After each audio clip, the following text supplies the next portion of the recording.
बात अगर सिर्फ लॉजिस्टिक हब बनाने तक या कमर्शियल मामलों तक सीमित रहता तो शायद कोई खास चिंता की बात नहीं थी, लेकिन इसमें कहीं ना कहीं एक मिलिट्री एंगल है। अभिजा जी देखिए, आर्थिक तौर पे तो पाकिस्तान के लिए फायदा है, क्योंकि जितना ये इंफ्रास्ट्रक्चर बनेगा उतनी जी ज्यादा नौकरियां पाकिस्तान में आएंगी, उतना जी विदेशी निवेश पाकिस्तान में आएगा। जी लेकिन अगर सऊदी अरेबिया की मंशा सही होती तो वो पाकिस्तान के साथ रक्षा समझौता क्यों करता, जी जबकि पूरी दुनिया जानती है सऊदी अरेबिया को मिला के कि जी भारत का अगर नंबर एक दुश्मन है तो वो पाकिस्तान है। चीन को पाकिस्तान की बहुत जरूरत पड़ेगी, क्योंकि अगर अमेरिकी नौसेना ने मलक्का स्ट्रेट बंद कर दी, जिससे 80% चीन का व्यापार होता है, तो उसके लिए जो दूसरा ऑल्टरनेटिव रूट होगा वो सी पैक होगा, या जिंगजियांग ग्वादर का वो जो रोड है वो होगी। सऊदी अरेबिया ने तो 17 सितंबर को पाकिस्तान के साथ रक्षा समझौता हस्ताक्षर करके जो भी हमारे डिप्लोमेटिक जो हमारे तरीके थे उसको तो सऊदी अरेबिया ने एक तरह से नकार दिया है। वो तो जी समझौता हस्ताक्षर हो गया पाकिस्तान और सऊदी के बीच में। ये जो 2030 का मैं कह रहा हूँ, 2030 के बाद कभी भी चीन पाकिस्तान भारत पे टू फ्रंट वॉर करेगा, ये बहुत तथ्य जो सीपेक प्रोजेक्ट है जिसमें कई चीजें हैं, इन सारों का कंप्लीशन 2030 में है जो पाकिस्तान में हो रहे हैं। उसमें से एक है ये ग्वादर और जिंजियांग का रोड, बाकी कई चीजें भी है। अगर पाकिस्तान का पलड़ा भी जोड़ा जाए तो पलड़ा और भारी हो जाता है, क्योंकि पाकिस्तान की सेना एक व्यवसायिक सैनिक प्रोफेशनल आर्मी है। तो हमारे पास 5 साल का समय, 5 साल का समय बहुत होता है। और पाकिस्तान के बीच में एक सीक्रेट समझौता किया गया है, जिसके तहत सऊदी अरब जो है वो ग्वादर पोर्ट में निवेश करेगा। इसके तहत सऊदी अरब को स्पेशल प्रेफरेंस मिलेगा। ग्वादर पोर्ट में 1000 मीटर का एक टर्मिनल बनाया जाएगा जो कि सऊदी अरब के लिए डेडिकेटेड होगा। बात अगर सिर्फ लॉजिस्टिक हब बनाने तक या कमर्शियल मामलों तक सीमित रहता तो शायद कोई खास चिंता की बात नहीं थी, लेकिन इसमें कहीं ना कहीं एक मिलिट्री एंगल है। ऐसी आशंका है कि इसे एक मिलिट्री बेस के तौर पर, नेवल बेस के तौर पर भविष्य में डेवलप करने की योजना है। और जब ऐसी कोई योजना है तो जाहिर सी बात है भारत के लिए एक सुरक्षा कंसर्न होता है। चिंता की बात इसलिए अभिजाजी, क्योंकि ये उस बैकड्रॉप में है जहां पे 3 महीने पहले ही दोनों देशों ने एक रक्षा समझौता पे हस्ताक्षर किया है। तो ये जो जी पूरी प्रक्रिया है, सिर्फ ये व्यापार या ये तेल तक सीमित नहीं है, इसमें एक सैनिक एंगल है। अब सऊदी जी अरेबिया की जो एंट्री हो रही है, वो एंट्री का एक और कारण क्या है कि सऊदी अरेबिया और चीन के बहुत अच्छे संबंध हैं। हम सारे जी जानते हैं कि अगले 8 से 10 साल तक, जब तक शी जिनपिंग कार्यकाल में रहेंगे चीन के राष्ट्रपति के तौर पे, क्योंकि उनकी उम्र के लिहाज से उनके पास 8 से 10 साल का समय है जब वो सत्ता में रह सकते हैं। इन्होंने जी 8 से 10 साल में 3 युद्ध करने हैं। पहला युद्ध ताइवान जी के लिए, दूसरा युद्ध जी स्पार्टन आइलैंड्स के लिए, और तीसरा युद्ध टू फ्रंट वॉर पाकिस्तान के साथ मिलकर भारत पे। अब जो दो पहले युद्ध होंगे स्पार्टन आइलैंड्स के लिए और ताइवान के लिए, उस वक्त चीन को पाकिस्तान की बहुत जरूरत पड़ेगी, क्योंकि अगर अमेरिकी नौसेना ने मलक्का स्ट्रेट बंद कर दी, जिससे 80% चीन का व्यापार होता है, तो उसके लिए जो दूसरा ऑल्टरनेटिव रूट होगा वो सी पैक होगा, या जिंगजियांग ग्वादर का वो जो रोड है वो होगी। और जी इसके साथ साथ जिस तरह से अब पाकिस्तान और सऊदी अरेबिया की सैनिक नजदीकियां बढ़ रही हैं, जिस तरह से सऊदी अरेबिया और चीन तो बिल्कुल एक अटूट रिश्ते में जुड़ चुके हैं, ये पूरी चीज एक साफ दिखाता है कि इसके पीछे पूरी जो प्लानिंग है वो चीन की है। चीन बेशक खुले तौर पे सामने नहीं आ रहा है, लेकिन सब कुछ बीजिंग से कंट्रोल हो रहा है, क्योंकि हम सारे जानते हैं पाकिस्तान में अगर एक मच्छर भी उड़ता है तो वो जी बीजिंग परमिशन के बगैर नहीं उड़ता है। तो ये वाकई में चिंताजनक डेवलपमेंट है भारत के नजरिए से। सर, मुझे एक चीज समझना है आपसे कि सऊदी अरब के भारत के साथ बहुत अच्छे संबंध हैं। डू यू थिंक कि सऊदी अरब इस तरह के किसी कॉन्फ्लिक्ट में फंसना चाहेगा भारत को लेते हुए? अभिजा जी, आपने सही कहा कि भारत और सऊदी अरेबिया के दशकों से अच्छे संबंध हैं। जी लेकिन अगर सऊदी अरेबिया की मंशा सही होती तो वो पाकिस्तान के साथ रक्षा समझौता क्यों करता, जी जबकि पूरी दुनिया जानती है सऊदी अरेबिया को मिला के कि जी भारत का अगर नंबर एक दुश्मन है तो वो पाकिस्तान है। जी तो सऊदी अरेबिया को अगर ये चीज ध्यान में होती, वो कभी पाकिस्तान के साथ एक रक्षा समझौता नहीं करता, बनस्पत वो भारत के साथ एक रक्षा समझौता करता। भारत की सेना विशाल भी है, ताकतवर भी है, बनस्पत पाकिस्तान के।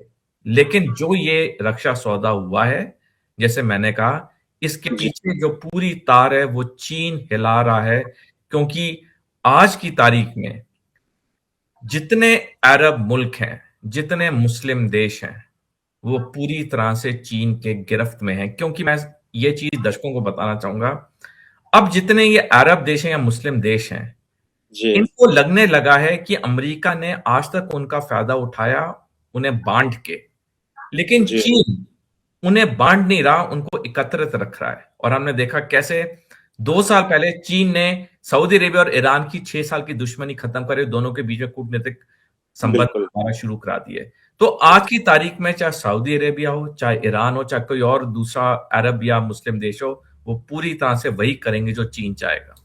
जी सर, इससे पाकिस्तान को कितना ज्यादा फायदा होगा? सऊदी अरब अगर ग्वादर पे आता है, जाहिर सी बात है, अगर सऊदी अरब का इन्वेस्टमेंट होता है, सऊदी अरब का लॉजिस्टिक सपोर्ट बनता है, या फिर वो तेल जो अपना उसका पेट्रोलियम पदार्थ बेचने का जो उसका रूट है, अगर ये आता है तो पाकिस्तान के लिए कितना फायदा आप देख रहे हैं? अभिजा जी देखिए, आर्थिक तौर पे तो पाकिस्तान के लिए फायदा है, क्योंकि जितना ये इंफ्रास्ट्रक्चर बनेगा उतनी जी ज्यादा नौकरियां पाकिस्तान में आएंगी, उतना जी विदेशी निवेश पाकिस्तान में आएगा। बल्कि ये ग्वादर पोर्ट के लिए सऊदी अरेबिया ने 10 बिलियन अमेरिकी डॉलर का ऐलान किया है कि वो निवेश करेगा पाकिस्तान में। अब इसमें से एक हिस्सा तो सैनिक पर्पस के लिए होगा, जो हमने अब तक उसका जी जी वार्तालाप। जी तो आर्थिक तौर पे तो पाकिस्तान को फायदा होगा, और इस वक्त पाकिस्तान को आर्थिक फायदा चाहिए, क्योंकि हम सारे जानते हैं वो कंगाली की तरफ बढ़ चुका है, उसकी आर्थिक हालत कितनी बुरी है। बल्कि परसों इंटरनेशनल मॉनेटरी फंड ने, और अगर सऊदी अरेबिया इतना बड़े पैमाने पे निवेश कर रहा है, तो पाकिस्तान के लिए आर्थिक तौर से तो फायदा है। अभी चाची देखिए, भारत के लिए तो इस वक्त जो सुरक्षा के नजर से देखें, वाकई चिंताजनक स्थिति तो है। भारत के 8 पड़ोसी मुल्क हैं, 8 में से 2 अब दुश्मन देश निकाल दीजिए, चीन पाकिस्तान, बचे 6। 6 जी में से एक छोटा भूटानी हमारे साथ है, बाकी 5 तो पूरी तरह से चीन की गिरफ्त में है।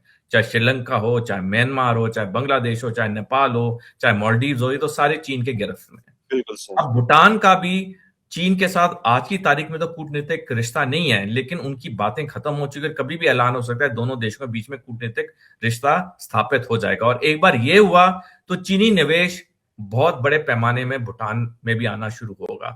तो ये पूरा अगर हम समीकरण देखें, तो जो हम दशकों से सुनते आए थे कि चीन भारत को समुद्री रास्ते से, स्ट्रिंग ऑफ पर्ल से घेरना चाहता है, वो प्लानिंग पूरी चीन की साकार होते हुए दिख रही है।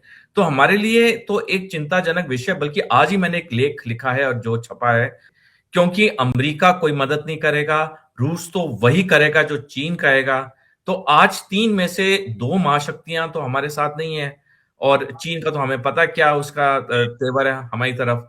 तो बहुत जरूरी हो जाता है, ये जितने देश हैं जो कि चीन के विस्तारवाद से जूझ रहे हैं, इन सबको इकट्ठे आके एक सैनिक संगठन बनाना चाहिए। क्योंकि इतिहास गवाह है, जब जब सैनिक संगठन बनाए, किसी और देश ने सैनिक संगठन के किसी देश पे हमला नहीं किया। और सबसे बड़ा, रूस की हमें अब कोई मदद की ज्यादा गुहार नहीं है, ज्यादा उम्मीद नहीं है, जिस तरह से 1971 में सोवियत संघ ने हमारी मदद की थी। तो इस सारे जी मद्देनजर रखते हुए अगर हम इन देशों से बार बार बातचीत करें, शायद पहली बार सफल ना हो, दूसरी बार सफल ना हो, बिकॉज जैसे जैसे ये युद्ध के बादल गहरे हो रहे हैं। और 3 फरवरी 2023 को विलियम बर्न्स, जो कि अमेरिका की खुफिया एजेंसी CIA के डायरेक्टर थे, उन्होंने बयान दिया था 2027 में चीन ताइवान पे हमला करेगा। चीन का प्राथमिक सैनिक लक्ष्य है ताइवान, और जी अगर हमने ताइवान को नहीं बचाया तो अगले से अगला नंबर हमारा है। और अगला नंबर ये सारे साउथ चाइना सी के देशों का है, क्योंकि दूसरा जो सैनिक लक्ष्य है चीन का, वो है स्पटले आइलैंड्स। तो बहुत जरूरी हो जाता है, जिस तरह से ये पूरी चीजें अब सामने आ रही हैं, इन सारे देशों को इकट्ठा आना होगा। क्योंकि अकेले तौर पे तो मैं मानता हूं कि चाहे जापान हो, फिलीपींस हो, ताइवान हो, ये अकेले तो चीन के साथ जीत नहीं सकते। चीन बहुत जी विशाल देश है, अर्थव्यवस्था और सैनिक तौर पे। लेकिन अगर हम इकट्ठे आ जाएं तो इससे बहुत फर्क पड़ेगा।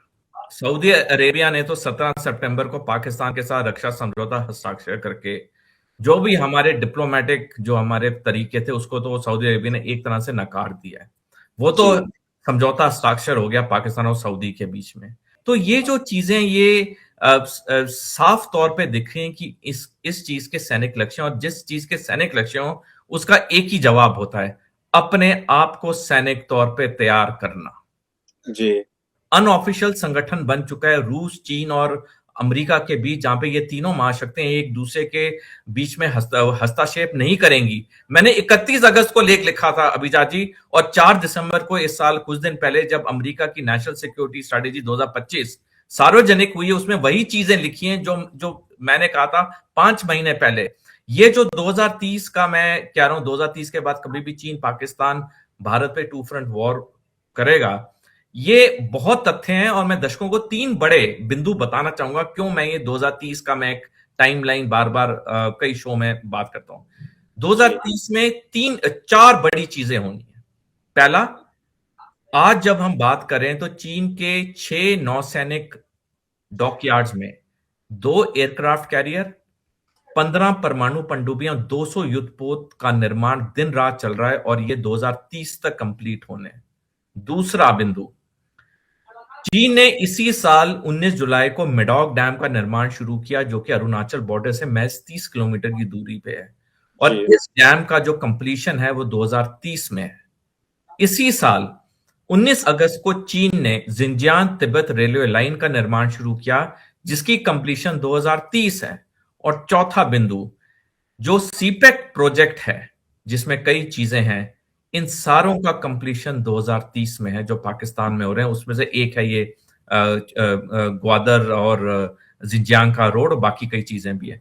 चीन पाकिस्तान ने तो संकल्प कर लिया, उन्होंने युद्ध करना ही करना है, चाहे भारत पे हो या चीन का पहला युद्ध ताइवान पे हो, उन्होंने तो संकल्प कर लिया। तो उनके साथ तो अब कूटनीति कुछ ज्यादा चलेगी नहीं।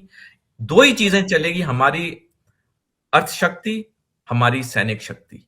और इस पे हम काम भी कर रहे हैं, ऐसा नहीं बिल्कुल काम नहीं कर रहे हैं। अभी हमारे पास 5 साल का समय है। आज की तारीख में चीन हमसे 30 साल आगे सैनिक तैयारी में। अगर पाकिस्तान का पलड़ा भी जोड़ा जाए तो पलड़ा और भारी हो जाता है, क्योंकि पाकिस्तान की सेना एक व्यवसायिक सैनिक प्रोफेशनल आर्मी है।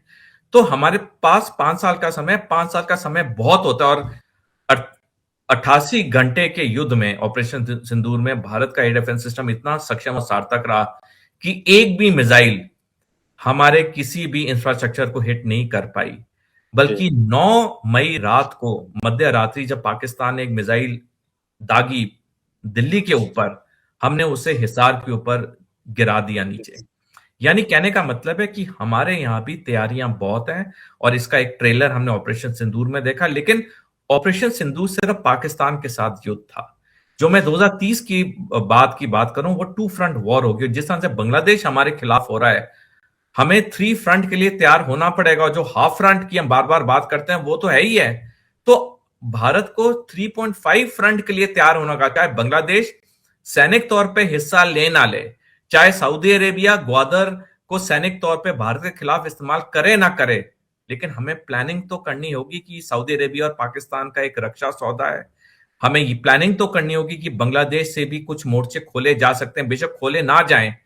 तो ये सारी चीजें हमारे लिए एक कॉम्प्लेक्स सिचुएशन है, लेकिन जैसे मैं बार बार कहता हूं, 5 साल का समय बहुत होता है अगर हम उसे टैकल करें।